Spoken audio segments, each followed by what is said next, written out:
जिसे लुगाई नहीं संभल पा रही है और वो चला है देश को संभालने के लिए। इन सबों को चेतावनी दे दिया गया है कि अपने आप के विषय में लुगाई चला था। आप देखे होंगे कि कोरोना काल में एक भी हॉस्पिटल हुआ, एक भी हॉस्पिटल का निर्माण नहीं किया गया। राम मंदिर, मुस्लिम हिंदू, ये बिना मतलब के जो काम है, क्या राम मंदिर से काम चल जाने वाला है? एजुकेशन पर, शिक्षा पर, रोजगार पर काम करने हैं, काम करने वाले व्यक्ति को आज इस तरह के प्रताड़ना किया जा रहा है, ये कहीं बर्दाश्त करने वाला चीज़ है?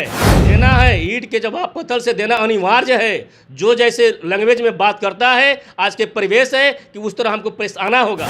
जब मौका मिला, 15 साल आप शासन में रहे, आप लोगों ने अपना मीडिया, बहुजन मीडिया खड़ा करने का प्रयास क्यों नहीं किया?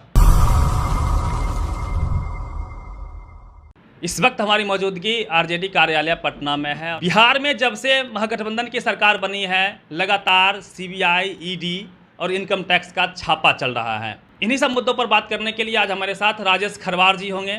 SC ST प्रकोष्ठ के आरजेडी के प्रदेश उपाध्यक्ष हैं, युवा हैं, प्रखर वक्ता हैं, समाज में शोषित वंचितों की आवाज़ हैं, अक्सर उनके वेलफेयर की बातें करते हैं। लेकिन जो राजनीतिक उथल पुथल बिहार में चल रहा है, जब से सरकार बनी है, मीडिया लगातार सरकार के कैरेक्टर का डिसोसिएशन करने का प्रयास कर रही है। तेजस्वी यादव के एक मॉल बताया जा रहा था गुड़गांव में, जिसका साक्ष्य तेजस्वी यादव ने प्रेस कॉन्फ्रेंस करके बताया भी कि मीडिया उनके कैरेक्टर का कहीं ना कहीं प्रयास कर रहा है और गलत खबरें चला के परेशान कर रही है। और साथ ही साथ बीजेपी के 3 जमाई का उल्लेख उन्होंने किया, इनकम टैक्स, ईडी और सीबीआई।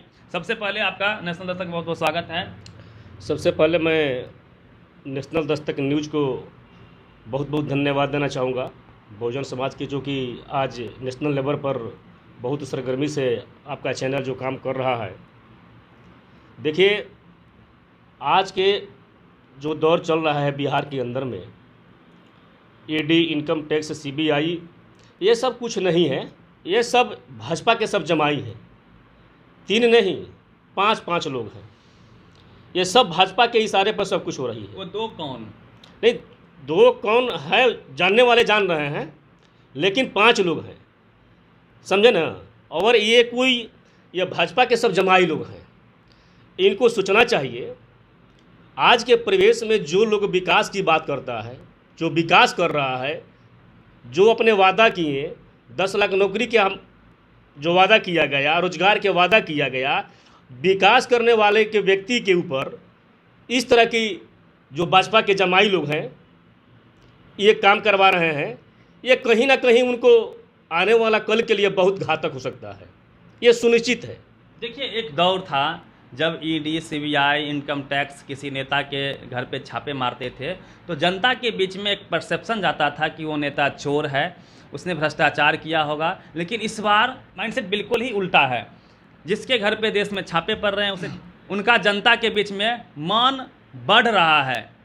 ऐसा इसलिए हुआ है क्योंकि भाजपा के इशारे पे कहीं ना कहीं लोगों का आरोप है, नेताओं का आरोप है कि ईडी, सीबीआई इनकम टैक्स कम करती है और ईडी, सीबीआई इनकम टैक्स का कैरेक्टर का डिसोसिएशन हुआ है, उनका स्तर गिरा है। और जहाँ पे वो रेड मारती है, जनता बिलीव नहीं करती है, सबको समझ में आ जा रहा है, गांव-गांव में गरीब तक यह मैसेज जा रही है, जनता तक यह मैसेज जा रही है कि ये जानबूझ के कार्रवाई की जा रही है।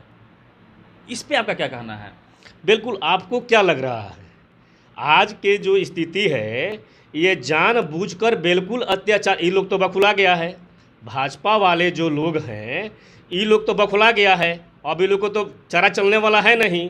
जो बिहार का एगो मंत्री है, जो कि मुख्यमंत्री बनने का सपना देख रहे थे, वो दिल्ली में बैठे हैं जाकर और वो सोच रहे थे कि बिहार के मुख्यमंत्री बन जाएंगे। उन पर इतना शिकंजा कसा जाएगा ना कि दिल्ली वाला कोई बचाने नहीं आएगा उनको। आप एक दिमाग में रख लीजिए।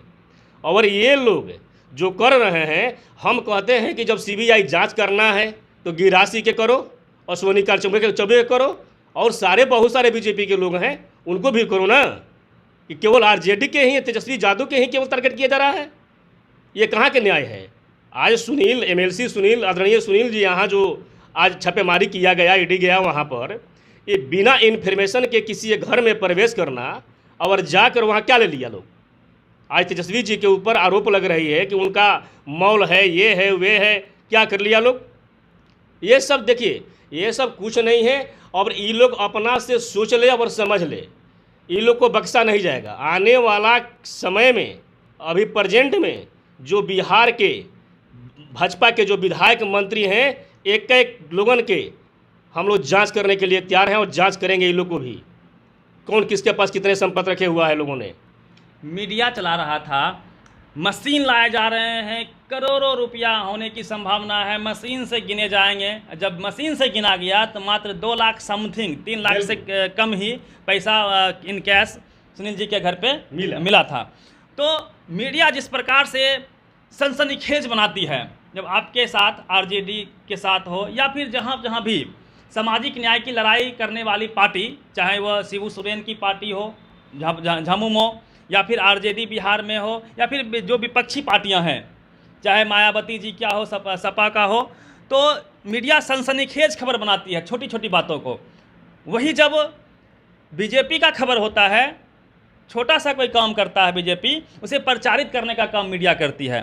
तो मीडिया के इस कैरेक्टर पर आपका क्या सवाल है? देखिए, मीडिया के जो कैरेक्टर है, आदरणीय तेजस्वी कुमार यादव जी जो बिहार का डिप्टी सीएम है, उनको चेतावनी दे दिए हैं कि जितने भी ED, CBI, income tax, news channel, TV, paper, इन सबों को चेतावनी दे दिया गया है कि अपने आप के विषय में ये लोग सोच ले। सही को सही दिखाए, गलत को गलत बिल्कुल बायस्ड नहीं हो। बिल्कुल जेन्युइन चीज को ये रखे। हमको ये नहीं है, अगर हमारे नेता के अंदर कमी है, हमारे नेता गलत है, तो उस आवाज़ को रखें, लेकिन गलत चीज़ को अनर्गल फैलाने का काम नहीं करे, वरना इनका एक जाम उनको भुगतना पड़ेगा। या टीवी चैनल वाले हो, या पेपर वाले हो, ईडी हो, इनकम टैक्स हो, इन सारे लोगों से हम कहते हैं कि जो भाजपा के जमाई बने हुए 5 लोग, इन लोगों को मैं चेतावनी दे रहा हूँ कि जिस तरह इन लोगों ने बेगर बुनियादी बातों को हवा में फैला रहे हैं, इशारे पर काम कर रहे हैं, इशारा जो कर रहा है ना उनको, वो कोई बचाने नहीं आएगा। बिहार के अंदर में उनको कोई बचाने नहीं आएगा, ये निश्चित है। और उन लोग को संज्ञान में दे दिया गया है, बाकी उनकी मर्जी है कहाँ तक क्या करते हैं, और हम लोग भी देख रहे हैं। अब जो है बर्दाश्त करने वाला चीज़ नहीं रह गया है। क्या लगता है आज हम लोग के गंभीरता से, आज हम लोग बात कम काम करना जानते हैं, काम करना है हम लोग के ना। आज हमारी सरकार जो बनी है, आप खुद देख रहे हैं कि रोजगारी का, शिक्षा का आज महामारी लगे हुआ है कि हमारे आदरणीय तेजस्वी यादव जी के यहाँ रातों दिन जाम लगे हुआ है बेरोजगारी का। हम लोग एजुकेशन पर, शिक्षा पर, रोजगार पर काम करने हैं। काम करने वाले व्यक्ति को आज इस तरह के प्रताड़ना किया जा रहा है, ये कहीं बर्दाश्त करने वाला चीज़ है? क्या आरोप है? काम करने से रोका जा रहा है। बिल्कुल, ये डिस्टर्ब किया जा रहा है ना। अपने तो लोग कुछ किया नहीं। बिहार के अंदर में इतने दिन एनडीए की सरकार थी ना, देखिए स्कूल का हाल वही है, प्राइवेट स्कूल में धंधा चल गया है। चूँकि पैसा बहुत काफ़ी ले रहा है लोग, पढ़ाई के नाम पर जीरो है। हम चाहेंगे, आज लोग प्रश्न कर रहे हैं कि नहीं आपका जो सरकार है रोजगार काहे नहीं दे रही है। भाई आप क्या कर रहे थे उस टाइम में? भी भाजपा की सरकार आज भी केंद्र में है ना, और बिहार में भी थी। लेकिन बता दीजिए कि एक भी शिक्षा के स्तर पर कोई काम किया गया है? कोई पॉलिटेक्निक कॉलेज, कोई इंजीनियरिंग कॉलेज, कोई आज रोजगार के लिए कोई कंपनियां, कुछ नहीं किया गया है। आज यहाँ के लोग कोटा जाते हैं पढ़ाई करने के लिए, यहाँ के युवा जाते हैं कोटा, और बेरोजगारी में जाते हैं गुजरात, सूरत, भागलपुर जाकर बेरोजगारी में फैक्ट्री में काम करते हैं। ये सब मुद्दा है, बड़ा मसला रहा है। पलायन बिहार की सबसे बड़ी समस्या रही है। सर, पुनः मैं मीडिया पे इसलिए आना चाह रहा हूँ क्योंकि इसके पीछे एक बहुत बड़ा कंस्पायरेसी दिखती है। हम लोगों का मानना है कि मीडिया हो, जुडिशियरी हो, ब्यूरोक्रेसी हो, बड़े बड़े यूनिवर्सिटी हो, सभी जगहों पे मनुवादियों का कब्जा है। बिल्कुल। फिर आपका जो पार्टी है वह SC ST OBC माइनॉरिटी की बात करता है। अब जाके Tejashwi ji A to Z की बात करने लगे हैं, लेकिन लालू यादव ने बिल्कुल सीधा लकीर खींचा था, अगरा और पिछड़ा। जो कुर्ता के नीचे गंजी है उसको वो ऊपर पहना करते थे और उसको सुख देने की बात करते थे। उनके लिए उन्होंने लड़ाई भी लड़ी, इसकी मैं अक्सर प्रशंसा करता हूँ। तो आपका जो सवाल है, आपकी जो प्रशंसा है, आपका जो काम है, उस काम को वो क्यों दिखाएगा? आपके लोग तो वहाँ हैं ही नहीं ना। मीडिया में के कितने लोग हैं, कितने % लोग हैं? तो आप लोगों ने जब मौका मिला, 15 साल आप शासन में रहे, आप लोगों ने अपना मीडिया बहुजन मीडिया खड़ा करने का प्रयास क्यों नहीं किया? देखिए, प्रयास काहे नहीं किए। आप देखे होंगे कि जो एनडीए के सरकार बिहार के अंदर में थी वो सारे तरह से डिस्टर्ब किए हुई थी। आज के जो हमारी सरकार बनी है, आज अपने चैनल को हम लोग मजबूत कर रहे हैं। अपने माइनॉरिटी के जो भी हमारी चैनल है, जो आवाज़ उठाती है हमारे पार्टी को, गरीब को, शोषित को, मजदूरों को, उसको हम लोग उसको स्थान देंगे। और जितने भी ये गोदी मीडिया वाले हैं, मोदी मीडिया वाले हैं, इनको सबको सबक सिखाकर इन लोगों को बस बंद कर देना है, ये निश्चित है। उससे लंबा लकीर खींच दीजिए, अपना आप मीडिया चैनल को डेवलप कीजिए। अक्सर बातें क्या करते हैं कि बिहार हो या पूरे देश में जो शोषित वंचित गरीबों की आवाज़ है उसको वस्तुतः दिखाने का काम नहीं किया जाता है। हमेशा बायसनेस दिखता है, जुडिशियरी में भी दिखती है, हमें ब्यूरोक्रेसी में भी दिखती है और मीडिया में भी दिखता है। मीन्स बड़े बड़े जहाँ जितने संस्थान हैं उसमें भी दिखते हैं। तो कहीं ना कहीं शिक्षा पर जोर देना होगा, हमें वैसे लोग तैयार करने होंगे जो हमारी बात को बेहतरीन ढंग से रखें, हमारे समाज के लिए काम भी करें। क्या लगता है कि शिक्षा की जो हालात है हमारे आपके समाज में, माइनॉरिटी में, कहीं ना कहीं वह वजह है कि हमारे लोग उतने बड़े स्तर पे नहीं पहुंच पाते हैं? क्या लगता है कि अब वो समय आ गया है गरीबों की सरकार की? आप दावा करते हैं कि एक दूसरे का हाथ पकड़ा जाए, खींचा जाए आगे, इस सरकारी स्कूल को मजबूत किया जाए। अक्सर हम लोग कहते हैं कि सरकारी स्कूल में कैमरा लगा दीजिए, क्योंकि बहुजन 99% बहुजन समाज के लोग वहाँ पे SC ST माइनॉरिटी के लोग पढ़ते हैं और शिक्षा की हालत बहुत ख़राब है। चंद्रशेखर जी जो अभी जस्ट मंत्री बने हैं, शिक्षा मंत्री बने हैं, उन्होंने संकेत भी दिया है कि स्कूल में कैमरे भी लगवाएंगे, इंग्लिश मीडियम की पढ़ाई भी करवाएंगे। तो क्या आने वाले समय में ऐसा दिखेगा? बिल्कुल। आज देखिए, जो गरीब समाज के लोग हैं, आदिवासी समाज के लोग हैं, शोषित है, मजदूर है, उनको बाल बच्चा को पढ़ाने के लिए प्राइवेट स्कूल में क्षमता नहीं है। अगर क्षमता है भी तो आप ये देख रहे हैं कि प्राइवेट स्कूल में पढ़ाने बहुत कॉस्टली हो चुका है, क्योंकि पैसा केवल ले आ रहा है, पढ़ाई के नाम पर जी रहे हैं। इसलिए जब हमारी सरकार बनी है तो इस पर हम लोग विचार कर रहे हैं। माननीय शिक्षा मंत्री चंद्रशेखर जी भी जो हैं, हम लोग चाह रहे हैं कि दिल्ली मॉडल की इस तरह की यहाँ बिहार में व्यवस्था किया जाए, चूँकि प्राइवेट स्कूल को बंद करके यहाँ सरकारी स्कूल में इतना व्यवस्था किया जाए ताकि गरीब समाज के लोग, आदिवासी समाज के लोग एक को पढ़ाई, एजुकेशन उसको दिया जा सके। आज हमारी शिक्षा ही मूल कारण है। शिक्षा के बगैर हमारे समाज के लोग आज पिछड़े हुए हैं। तो शिक्षा हम शीर्ष पदों पे लोग नहीं जा पा रहे हैं। बिल्कुल बिल्कुल बिल्कुल। शीर्ष पदों पर नहीं जाने का रीज़न यही है कि आज श्रवण समाज के जो लोग हैं, भाजपा वाले जो लोग हैं, पूंजीपति वाले लोग हैं, आज वे पहुंच रहे हैं। हमारे गरीब मजदूर शोषित समाज के जो लोग हैं वो जहाँ थे वहीं रह जा रहे हैं। ये शिक्षा के दिन है। तो ये शिक्षा और स्वास्थ्य, ये दो चीज़ पर हमारी सरकार, आप देख रहे होंगे, कल भी आदरणीय तेजस्वी यादव जी स्वास्थ्य विभाग में, अपने विभाग में गए थे और 10,000 वैकेंसियाँ निकली हुई थी और निकली भी है, जिसमें 20,000 रोजगार देने के बाद, नौकरी देने के बाद उन्होंने कहा है। तो हमारे जो सरकार है ये आपको शिक्षा पर और स्वास्थ्य पर बिल्कुल फोकस करने का काम किया जा रहा है। और हम चाहेंगे भाजपाई लोगों से, हम चाहेंगे कि आप लोग डिस्टर्ब करने का काम नहीं करिए, नहीं तो देखिए दिन बुरा हो जाएगा। हम लोग भी जो है अब रुख बदलेंगे ना, तो अब समझिए कि उन लोग को रहने की जगह नहीं मिलेगा। हम लोग को काम के मूड में, बिल्कुल आर पार के मूड में देना है। ईंट के जवाब पत्थर से देना अनिवार्य है। जो जैसे लैंग्वेज में बात करता है, आज के परिवेश है कि उस तरह हमको पेश आना होगा। आज हमको काम करने के समय है। आज युवा काम करना चाह रहा है, युवा रोजगार खोज रहा है, आप डिस्टर्ब किए हुए हैं। ये सब अपने तो कुछ लोग किया नहीं, कुछ नहीं किया। कोरोना आप चला था, आप देखे होंगे कि कोरोना काल में एक भी हॉस्पिटल हुआ, एक भी हॉस्पिटल का निर्माण नहीं किया गया। राम मंदिर, मुस्लिम हिंदू, ये बिना मतलब के जो काम है, क्या राम मंदिर से काम चल जाने वाला है? ये सब गलत बात है।